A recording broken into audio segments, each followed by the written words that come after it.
साथियों नमस्कार है, प्रणाम है, वंदन है। मैं रविंद्र सिंह खाती हल्द्वानी से। दोस्तों, बस आपको मैं रिकैप करके याद दिलाना चाहूँगा कि पूर्व में मर्दों के साथ, लड़कों के साथ कैसे कैसे अप्रिय घटनाएं घटी हैं। ये ज़्यादा नहीं है, 2025 और 2024 के लास्ट और 2025 की बिगिनिंग की बात मैं आप लोगों को बताना चाहूँगा कि बिहार के artificial intelligence engineer Atul Subhash, जिन्होंने सुसाइड करने से पहले एक लाइव वीडियो यूट्यूब में डाला और उसकी जो धर्मपत्नी थी उसने एलिमनी के लिए बहुत मोटी रकम मारकर प्रताड़ना की, टॉर्चर किया, जिसे अतुल सुभाष सह नहीं पाया और सुसाइड कर दिया। उसके बाद आपने नीला ड्रम वाला हत्याकांड सुना, जिसमें सौरव राजपूत को साहिल और मुस्कान ने मिलकर मार दिया। फिर उसके बाद अब आजकल आप सुन रहे हो कि राजा रघुवंशी और सोनम वाला जो मिस्ट्री है, जिसमें राजा रघुवंशी, सोनम का हस्बैंड, जो कि ज़्यादा दिन भी नहीं हुए थे शादी हुए, 20-22 मई की घटना को बताया जा रहा है कि 23 मई को उसे मार दिया गया था उसके वाइफ के प्लानिंग के तहत। तो दोस्तों, मैं ऐसा क्यों बता रहा हूँ, ये बताने की मेरी मुख्य वजह क्या है।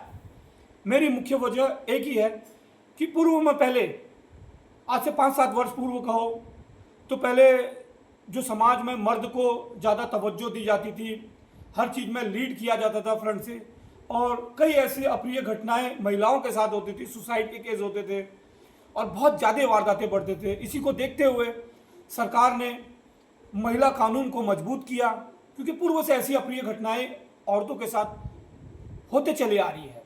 लेकिन अब जो वर्तमान का समय है, अब मर्द समाज जो है वो डरा हुआ, सहमा हुआ है, क्योंकि अब ये जो घटनाएं हैं बस उलट हो गया है। पहले मर्द करते थे, अब महिलाएं करने लग गई, क्योंकि ऐसी घटनाएं, एक के बाद ये 3 घटनाएं का जिक्र किया मैंने, लेकिन ऐसे कई घटनाएं घट चुकी है। हो सकता है कि मीडिया, हो सकता है सोशल मीडिया इतना एडवांस आज के समय में हो गया हो, लेकिन क्या पता पूर्व में भी ऐसी घटनाएं घटती होंगी, लेकिन मीडिया इतना एक्टिव नहीं था, सोशल मीडिया, तो इस वजह से लोगों को ऐसी जानकारियां नहीं मिल पाती थी। साथियों, ऐसा क्यों हो रहा है? आखिर इसके पीछे की वजह क्या है? मुझे तो ऐसा लगता है, मेरा ये मानना है कि महिलाओं की भी ज़्यादा जिज्ञासाएं और ग्लैमर के प्रति ज़्यादा चॉइस, पैसों की भूख, और न जाने इसके पीछे की क्या क्या वजह हो सकती है।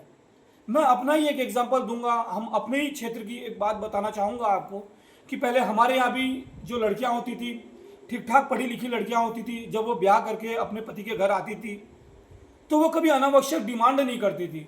वो अपने रीति रिवाज में रहकर घरेलू सारे काम करती थी, चाहे भैंस का गोबर निकालकर खेत में फेंकना, चाहे जंगल में जाकर घास काटना, सारे कामों को वो बहुत बढ़िया तरीके से करती थी। लेकिन आज के जो दौर है, आज भी वही दौर है। शादी से पूर्व में मैं कई ऐसी लड़कियों को देख चुका हूँ जो दिन भर भैंस के जो गोट होते हैं, जो जहाँ पर जानवरों को बांधा जाता है, गाय भैंस को, वहाँ पर दिन भर गोबरों में सने रहेंगे। और शादी से पहले भी वो ऐसे वादे करते हैं अपने होने वाले पतियों से कि नहीं, मैं पहले अपने जो ग्रामीण क्षेत्र, गांव का क्षेत्र है, हमारी मातृभूमि है, शादी करके अपने मातृभूमि में ही रहूंगी और अपने सास ससुर की सेवा करूंगी और सारा कार्य करूंगी, क्योंकि मैं अपने घर में भी करती आ रही हूँ। लेकिन जैसी ही शादी हो जाती है वो अपने पतियों को टॉर्चर करने लग जाती है। मैं ये नहीं कह रहा हूँ कि जिंदगी भर वो गोबर ही सारे, और उनके सास ससुर भी कभी नहीं चाहते होंगे कि वे अपने बहू से ये सारा काम कराए। वो भी कुछ चाहते हैं कि बच्चे बड़े हो जाए, फिर अपने आप अपने साथ ले जाए और अपने आप अपने लेविश स्टाइल की तरीके से बाहर जहाँ जीना चाहे वहाँ जिए।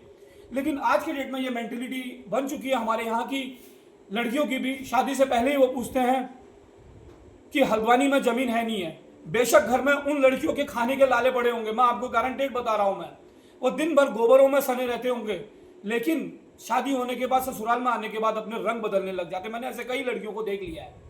मैं ये नहीं कह रहा हूँ कि जिंदगी भर वो वही काम करे, वो बाहर भी जाए, सारे काम करे, लेकिन अपना कम से कम गिरगिट वाला रंग तो ना बदले, स्टार्टिंग में बोल दे, झूठ तो ना बोले। तो इसी प्रकार जो ऐसी वारदातें और जो ऐसी घटनाएं घट रही हैं हमारी समाज में, तो शादी से पहले हो सकता है कि जो शादी से पहले अगर किसी लड़की का या लड़के का अफेयर रहा हो, और अगर लड़की बता देती है कि मेरा अफेयर है, तो अफेयर होने के बाद भी अगर माँ बाप उस लड़की की शादी कर रही है किसी के यहाँ पर, तो यह बहुत गलती होना है। और शादी होने के बाद भी अगर लड़की किसी को प्लान के साथ मारना चाह रही है, तो कम से कम किसी के जीवन लीला को तो समाप्त करने का कार्य न करे। एटलीस्ट शादी होने के बाद तो बता दे कि मेरा किसी के साथ अफेयर है, किसी बच्चे का जीवन तो बच जाएगा। तो ऐसी कई हमारे समाज में अप्रिय घटनाएं घट रही हैं जो बहुत निंदनीय है। बहुत ही दुखद दुखद दुखद दुखद वाकया हो रहा है हमारे समाज में। पता नहीं क्या हो गया है। मुझे मैं ये नहीं कहना चाह रहा हूँ कि मैं जेंडर बायस हो रहा हूँ या किसी व्यक्तिगत लिंग को लेकर मैं कर रहा हूँ, जैसे फीमेल को ही मैं टारगेट कर रहा हूँ। लेकिन आज के डेट में ये ऐसा केस बहुत देखने को मिल रहा है, क्योंकि फीमेल भी आजकल उनकी जिज्ञासाएं बहुत ज़्यादा जाग गई हैं। जिंदगी भर घर में रह रही हैं, लेकिन डिमांड कर रही है कि हमें शहरों में रहना है, ग्लैमरस लाइफस्टाइल जीना है, और अपने अतीत को क्यों भूलने का कार्य कर रहे हैं। और यही एक वजह बन जाता है घर में कलेश का, और इससे उत्पन्न होता है घर में महाद्वंद, और जिससे कुछ न कुछ अप्रिय घटना की संभावनाएं बढ़ जाती है। तो दोस्तों, मैं सरकार से भी एक विनम्र निवेदन करना चाहूँगा, जिस हिसाब से महिलाओं के लिए एक सख्त कानून बना, उसी तर्ज पर पुरुषों के लिए भी एक सख्त कानून बनना चाहिए महिलाओं पर, कि पुरुष भी जाके कह सके कि महिलाएं खाली गलत आरोप लगा दे रहे हैं, दहेज का आरोप लगा दे रहे हैं या कुछ आरोप लगा दे रहे हैं, चरित्र पर सवाल उठा दे रहे हैं बिना कोई तथ्यों के। तो ऐसे कानून जरूर बनने चाहिए, क्योंकि जब महिलाएं मर्द के साथ कंधों से कंधे मिलाकर चलना चाह रही हैं तो फिर बराबरी का दर्जा तो सबको मिलना चाहिए। मैं तो ये कहना चाहूँगा कि पुरुषों के लिए भी एक ऐसा कानून बनना चाहिए। साथियों, अगर आपको मेरे वीडियो में कुछ ऐसा लगता है कि मैंने कुछ गलत कमेंट कर दिया या गलत बयानबाजी कर दी है, तो प्लीज़ आप मुझे करेक्ट कर सकते हैं। मैं उसमें संशोधन करूंगा, फिर बताऊंगा हाँ मैंने थोड़ा गलत किया है। हो सकता है कि मैं माना हूँ और ह्यूमन एरर हो जाती है, बोलने में कहीं ना कहीं त्रुटियाँ और गड़बड़ियाँ हो जाती है। मुझे एडिट करके वीडियो बनाने में मज़ा नहीं आता। जो मेरे दिल में बात होती है वो मैं स्पष्ट रूप से कह देता हूँ, चाहे किसी को अच्छा लगे चाहे बुरा लगे। लेकिन वर्तमान हालात को देखकर तो मैं यही कहना चाहूँगा कि पुरुषों की जिज्ञासा तो थी, अब महिलाओं की भी जिज्ञासाएं इतनी बढ़ चुकी है कि वे गलत रास्तों पर भी अपने कदमों को बढ़ा रहे हैं।